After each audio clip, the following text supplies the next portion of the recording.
الله الرحمن الرحيم يا أيها الذين آمنوا اتقوا الله وابتغوا إليه الوسيلة وجاهدوا في سبيله لعلكم تفلحون۔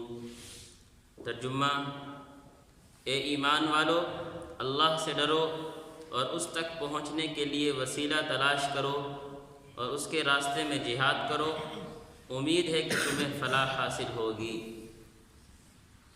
اس سے پچھلی آیات میں اللہ رب العزت نے ڈاکو اور راہزنیوں کے احکام بیان کیے تھے، چوری کی سزا بیان کی تھی۔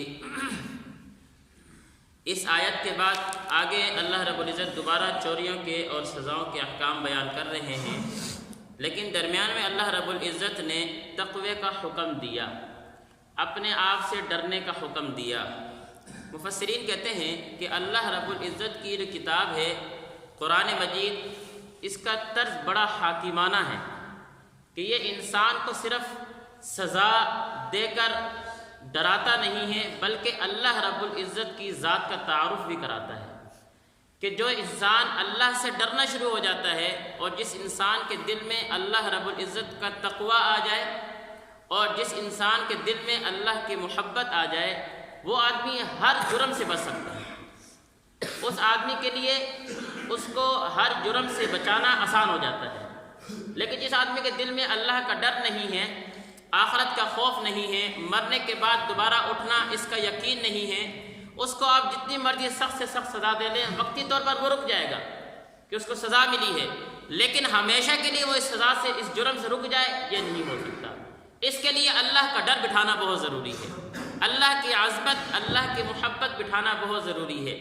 اس کے لیے ہم حضرات صحابہ کی مثال دیکھیں کہ یہی حضرات صحابہ تھے کہ جب تک اسلام قبول نہیں کیا تو آپ علیہ الصلاۃ والسلام کی جان کے بھی دشمن تھے، لیکن جب اللہ کی محبت دل میں بیٹھ گئی، پھر تپتی ریت پہ لٹایا جا رہا ہے، چٹان کی چٹان اوپر رکھی جا رہی ہے، ایک مار رہا ہے، دوسرا مار رہا ہے، تیسرا مار رہا ہے، لیکن پھر بھی محمد زبان صرف ایک ہی آواز ہے، احد احد، اللہ ایک ہے، اللہ ایک ہے، کہ اللہ کی عظمت دل میں بیٹھ گئی کہ اللہ کیا چیز ہے، اللہ کون سی ذات ہے، اللہ نے مجھے پیدا کیا، اللہ مجھے کھلانے والا، اللہ مجھے مارنے والا ہے، اللہ ہی میری ہر ضروریات کو پورا کرنے والا۔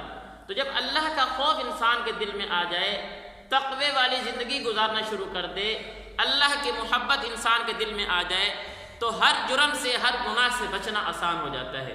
تو اس لیے قرآن مجید میں چوری اور ڈاکہ زنی کی سزا کے بعد اللہ رب العزت نے مسلمانوں کو، مؤمنین کو کامیابی کے اصول بتائے۔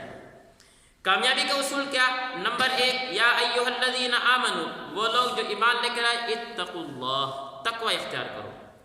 اور یہی وجہ ہے کہ جہاں پر اللہ رب العزت نے کچھ ڈرایا ہے، کچھ سزاؤں کا ذکر کیا ہے، وعیدات کا ذکر کیا ہے، وہیں پر اللہ نے ساتھ ہی اتقوا اللہ کا ذکر لازمی کیا ہے کہ تقوی اختیار کر لو، کہ یہ تقوی ایسی چیز ہے تمہیں ہر چیز سے اور ہر گناہ سے، ہر نافرمانی سے تمہیں بچا لے گی۔ تو پہلا کامیابی کا اصول اتقوا اللہ، تقوی والی زندگی گزارو، اللہ سے ڈرو۔ وابتغوا الیہ الوسیلہ، دوسرا کامیابی کا اصول الیہ الوسیلہ، اللہ کے قرب حاصل کرنے کو تلاش کرو، اللہ کا قرب حاصل کرو۔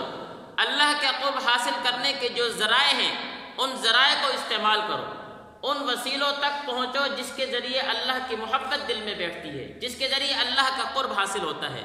اب اللہ کا قرب کس طرح حاصل ہوتا ہے؟ حضرت مجید الفسانی رحمۃ اللہ علیہ نے فرمایا، قاضی ثناء اللہ پانی پتی رحمۃ اللہ علیہ فرماتے ہیں کہ اللہ کے قرب اور آپ علیہ الصلاۃ والسلام کی محبت، یہ دل میں بٹھانے کا بہترین اصول یہ کہ انسان آپ علیہ الصلاۃ والسلام کی سنت کو اپنانا شروع کر دے۔ کیوں؟ قرآن مجید کی آیت فاتبعونی یحببکم اللہ، کہ جو رسول اللہ کی اتباع کرتا ہے اس کے دل میں اللہ کی محبت آ جاتی ہے۔ تو انسان اپنے عبادات، معاملات، معاشرت، اخلاقیات میں جتنا اتباع سنت کی پیروی کرنے والا ہوگا، سنت پر چلنے والا ہوگا، اتنا ہی اس کے دل میں اللہ کی محبت آئے گی، اور جتنی اللہ کی محبت اس کے دل میں آئے گی اتنا ہی وہ اللہ سے قریب ہوتا چلا جائے گا۔ تو وابتغوا الیہ الوسیلہ، دوسرا کامیابی کا اصول بیان کیا کہ اللہ کے قرب حاصل کرنے کے راستے کو تلاش کرو۔ وجاہدوا فی سبیلہ لعلکم تفلحون، اور تیسری کامیابی کا اصول، اللہ رب العزت کے راستے میں جہاد کرو۔ جہاد یہ وہ افضل عمل ہے کہ انسان جس ٹائم اللہ رب العزت کے کلمے کو بلند کرنے کے لیے اللہ کے راستے میں اعلاء کلمت اللہ کی خاطر جہاد کرتا ہے، شہادت خون کا قطرہ زمین پر گرتا نہیں کہ یہ آدمی پہلی بخشایا ہوتا ہے اور جنت میں چلا جاتا ہے۔ یہ وہ افضل عمل ہے۔ تو وجاہدوا فی سبیلی کا ذکر صراحتاً خاص طور پر اس لیے ذکر کیا کہ اس جہاد کے ذریعے جو قرب حاصل ہوتا ہے دوسرے اعمال کے بنسبت کم حاصل ہوتا ہے۔ لیکن حضرت امام احمد بن حنبل رحمۃ اللہ علیہ جس ٹائم جیل میں گرفتار ہوئے تو جیل کے اندر ہی تھے، سوئے ہوئے تھے، خواب میں آپ علیہ اللہ رب العزت کی زیارت ہوئی، اور زیارت میں حضرت امام احمد نے فرمایا کہ اے اللہ، تیرا قرب حاصل کرنے کا سب سے بہترین ذریعہ کیا ہے؟ تو اللہ نے فرمایا میرا قرب حاصل کرنے کا بہترین ذریعہ قرآن مجید کی تلاوت ہے، قرآن مجید کی تلاوت ہے۔ وہ حضرات بڑے تھے اور زیرک لوگ تھے، ہمارے لیے آسانیاں پیدا کی ان لوگوں نے۔ فوراً اللہ سے سوال کیے، اے اللہ معانی سمجھ کر تلاوت کرے یا بغیر معنی سمجھے ہوئے؟ بھئی عالم ہے، اس کو تو عربی آتی ہے، وہ تو معنی سمجھ جاتا ہے، ایک بیچارہ اس کی زبان ہی عربی نہیں ہے، اس نے عربی گرامر سے واقف ہی نہیں ہے، دینیات پڑھے نہیں ہیں، صرف ترجمہ قرآن مجید بھی اس کو پڑھنا نہیں آتا، دیکھ کر پڑھ سکتا ہے قرآن مجید، تو آیا صرف الفاظ کی ادائیگی سے، صرف قرآن مجید کا لفظی ادا کرنے سے بھی اللہ کا قرب حاصل ہو جائے گا؟ اللہ نے فرمایا سمجھ کر پڑھے یا بغیر سمجھے پڑھے میرا قرب مل جائے گا۔ تو اس لیے قرب حاصل کرنے کا ہمارے لیے آسان ذریعہ کہ ہم قرآن مجید کی کثرت سے تلاوت کریں۔ اور یہ یہاں پر میں ایک وضاحت کرتا چلوں، خواب جو ہے، خواب یہ نبوت کا 46واں حصہ ہے، حدیث میں آیا نبوت کا اچھا خواب آنا یہ بھی کیا ہے، نیکی کی دلیل ہوا کرتا ہے، اور یہ نبوت کا باقاعدہ حصہ ہوا کرتا ہے۔